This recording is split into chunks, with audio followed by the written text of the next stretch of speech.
नमस्कार दोस्तों, स्वागत है आप सभी का एक बार फिर से हमारे इस चैनल के आध्यात्मिक ज्ञान पर। दोस्तों, अगर आप जीवन में कुछ नया सीखना चाहते हैं तो इस चैनल को सब्सक्राइब अवश्य करें। दोस्तों, 11 अगस्त यानी कि शुक्रवार के दिन पड़ रही है। इस सावन और अधिक मास के मिलन वाली एकादशी पूजा गुरु जी ने कहा है कि कई वर्षों के बाद बने इस योग में आपको मात्र 7 चने की दाल से एक ऐसा अचूक उपाय करना है जो आपके जीवन के सभी संकटों को, सभी समस्याओं को दूर कर देगा और आपको सुख, समृद्धि और वैभव की प्राप्ति करवाएगा। पूजा गुरु जी ने कहा कि सावन और अधिक मास के मिलन वाली यह एकादशी आपके जीवन के समस्त दुर्भाग्य को दूर करने वाली है और आपको हर प्रकार की सुख सुविधाओं से संपन्न कर देगी। देखिए दोस्तों, पूज्य गुरु जी की कथा को सुनकर और समझ करके ही आपको समझाने का पूरा प्रयास करूंगा। लेकिन दोस्तों, वीडियो में आगे बढ़ने से पहले वीडियो को लाइक करें और यदि आप भगवान शिव के सच्चे भक्त हैं तो हमारे चैनल द शास्त्र वॉस को सब्सक्राइब जरूर करें। देखिए, पूज्य गुरुजी अपनी प्रत्येक कथा में इस बार अधिक मास के महत्व का वर्णन करते हैं। अधिक मास की बहुत अधिक महिमा है, इसीलिए पूज्य गुरुजी प्रत्येक दिन अपनी कथा में बताते हैं कि सावन मास और अधिक मास की इन विशेष तिथियों पर आपको यह विशेष उपाय जरूर करना चाहिए। देखिए, इस वीडियो में हम पूज्य गुरुजी द्वारा बताए गए 2 विशेष उपायों के बारे में बात करेंगे। पहला उपाय उन लोगों को करना है जिनके जीवन में संकट बहुत अधिक है, समस्याएं बहुत अधिक है। जिन लोगों के जीवन में कार्य को शुरू करने से पहले कोई ना कोई संकट आ जाता है तो उन लोगों को यह पहला उपाय अवश्य करना है। और दूसरा उपाय उन लोगों को करना है जिन्हें अपने जीवन में सुख, समृद्धि और वैभव की प्राप्ति करना है, यानी कि धन-धान्य की प्राप्ति करना है। चलिए दोस्तों, बात करते हैं गुरुजी द्वारा बताए गए पहले खास उपाय के बारे में। देखिए, पहले महाउपाय को करने के लिए सबसे पहले आपको मात्र 7 चने की दाल लेना है। चने की दाल को लेते समय आपको एक विशेष बात का ध्यान रखना है कि यह कहीं से भी खंडित नहीं होनी चाहिए। इस बात का ध्यान रखें। इसी के साथ आपको मात्र एक टुकड़ा गुड़ लेना है। तो इसी के साथ आपको एक तांबे के पात्र के अंदर अपने घर से शुद्ध जल ले लेना है। देखिए दोस्तों, सबसे पहले तो आपके पास जो एक गुड़ का टुकड़ा है उसे आपको अपने घर से ही इस जल के पात्र के अंदर डाल लेना है, यानी कि आपको गुड़ मिश्रित जल तैयार कर लेना है। देखिए दोस्तों, अब यह जो 7 चने की दाल और गुड़ मिश्रित जल जो आपने तैयार किया है, इन दोनों को लेकर के आपको पहुंच जाना है भगवान शिव के मंदिर में। दोस्तों, सबसे पहले तो आपके पास जो गुड़ मिश्रित जल है उसे आपको थोड़ा सा जल उस 7 चने की दाल पर डाल देना है, यानी कि आपको थोड़ी सी उस चने की दाल को गीला कर लेना है। अब दोस्तों, आपके पास जो 7 चने की दाल है, इससे आपको एक एक करके शिवलिंगा पर समर्पित करते जाना है। प्रत्येक चने की दाल को समर्पित करते समय आपको शुक्र ईश्वर महादेव का स्मरण करना है। देखिए दोस्तों, गुरुजी ने कहा है कि जो भी व्यक्ति एकादशी के दिन शिवलिंग पर अगर चने की दान समर्पित कर देता है, शिवलिंग पर चने की दान समर्पित करता है, तो वह स्वर्ण से कम नहीं होती है। यानी यदि आप स्वर्ण अर्पित नहीं कर सकते हैं तो केवल आप चने की दाल ही अर्पित कर देना, आपको उतना ही पुण्य प्राप्त होगा।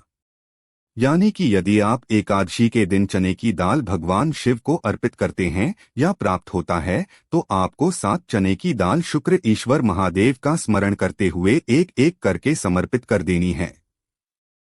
अब दोस्तों, आपके पास से तांबे के पात्र के अंदर शुद्ध जल आपको प्रार्थना करनी है कि आपके जीवन में जो भी दुर्भाग्य है वह सभी दूर हो जाए। आपके जीवन में जो भी भाग्य आपका साथ नहीं दे पा रहा है तो आपका भाग्य साथ देने लगे।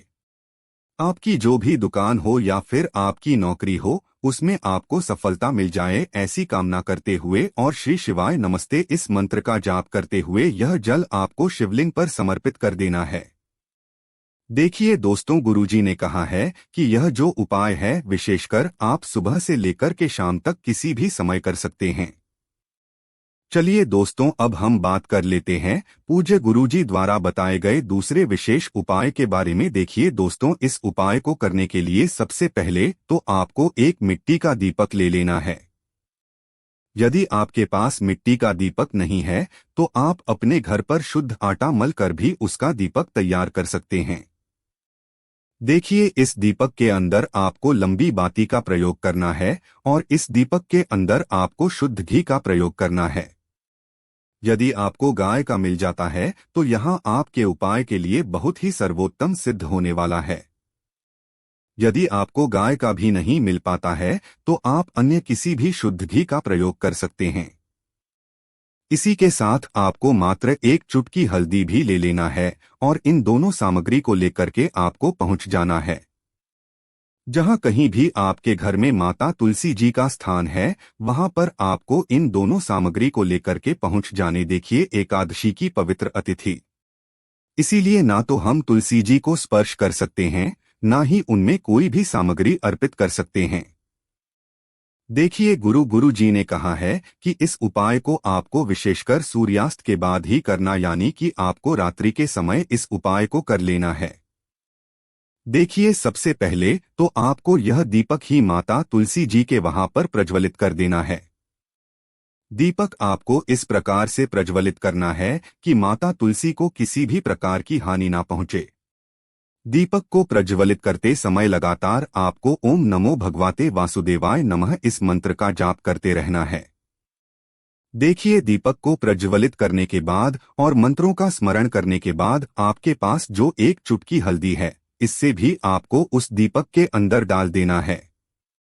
देखिए, गुरु जी ने कहा है कि जब भी हम एकादशी के दिन माता तुलसी के वहां पर एक दीपक इस प्रकार से प्रज्वलित करते हैं तो हमारे जीवन में जो भी धन से जुड़ी समस्याएं चल रही हैं, जिनकी वजह से हमारे प्रत्येक प्रकार के जो कार्य है वह अटक जाते हैं, हमारा जो व्यापार है उसमें हमें रुकावटें देखने को मिलती है, हमारे घर के ऐसे बहुत से कार्य होते हैं जो धन की वजह से अटक जाते है, तो धन की वजह से हमारे सारे कार्य अटके हुए हैं, वह सभी परिपूर्ण होने लगते हैं तथा माता लक्ष्मी की कृपा भी हमें प्राप्त होने लगती है। हमारे घर का जितना भी दुर्भाग्य और दरिद्रता है वह सभी दूर होने लगती है और धन प्राप्ति के नए नए मार्ग माता लक्ष्मी की कृपा से हमारे जीवन में खुलने लगेंगे। देखिए दोस्तों, गुरुजी ने कहा है कि अधिक मास में यदि हम कोई उपाय कर सके या ना कर सके, लेकिन अधिक मास की विशेष तिथियों पर हमें यह विशेष उपाय जरूर करने हैं, क्योंकि सावन का अधिक मास लगभग 19 वर्षों के बाद आया है। आपको इन विशेष उपायों को करने से चूकना नहीं है। दोस्तों, अधिक मास खत्म होने से पहले कर लें। यह काम धार्मिक मान्यताओं के अनुसार अधिक मास में भगवान विष्णु और मां लक्ष्मी का पूजन किया जाता है। अगर आप अपने घर में सुख, समृद्धि, वैभव, धन, दौलत और खुशहाली चाहते हैं तो अधिक मास में भगवान श्रीहरि का आशीर्वाद पाने के लिए रोजाना उनका पूजन करें। इसके लिए आपके पास अब कुछ दिन ही बचे हैं। ऐसे में अधिक मास में कुछ उपाय आपके लिए बेहद ही लाभकारी साबित हो सकते हैं। अधिक मास में करें ये उपाय। अधिक मास खत्म होने में कुछ ही दिन बचे हैं और इस दौरान 12 अगस्त को परमा एकादशी का व्रत आ रहा है, जो कि भगवान विष्णु को समर्पित है। और अगर आप उनकी कृपा पाना चाहते हैं तो परमा एकादशी का व्रत रखें। इससे धन, दौलत और यश की प्राप्ति होती है। इसके अलावा अधिक मास का शुक्रवार भी बेहद महत्वपूर्ण है और इस दिन यदि विधि विधान से मां लक्ष्मी का पूजन किया जाए तो वह प्रसन्न होती है। मां लक्ष्मी का पूजन करते समय उन्हें घी का भोग जरूर लगाएं। वहीं भगवान विष्णु को पूजन करते समय उन्हें तुलसी के पत्ते अवश्य अर्पित करने चाहिए। ऐसा करने से आर्थिक स्थिति मजबूत होती है और दाम्पत्य जीवन में भी खुशहाली आती है। अधिक मास में मां लक्ष्मी की कृपा पाने के लिए रोजाना तुलसी का पूजन करें और शाम के समय तुलसी में घी का दीपक जरूर जलाएं। इससे घर में सुख शांति बनी रहती है। अधिक मास समाप्त होने में कुछ ही दिन बाकी है। ऐसे में मां लक्ष्मी और भगवान विष्णु का विधि विधान से पूजन करें और शुक्रवार के दिन 11 कन्याओं को भोजन कराएं। फिर उन्हें दक्षिण देकर विदा करें। इससे मां लक्ष्मी प्रसन्न होकर घर में प्रवेश करती है। देखिए दोस्तों, आज के इस वीडियो में हमने आपको 2 महाउपाय बताए। यह दोनों ही उपाय आपको एकादशी के दिन ही करना है। दोस्तों, उपाय से जुड़ा यदि आपको किसी भी प्रकार का सवाल पूछना है तो आप हमें कमेंट में पूछ ले। उपाय को करते समय आप किसी भी प्रकार की गलती ना करें।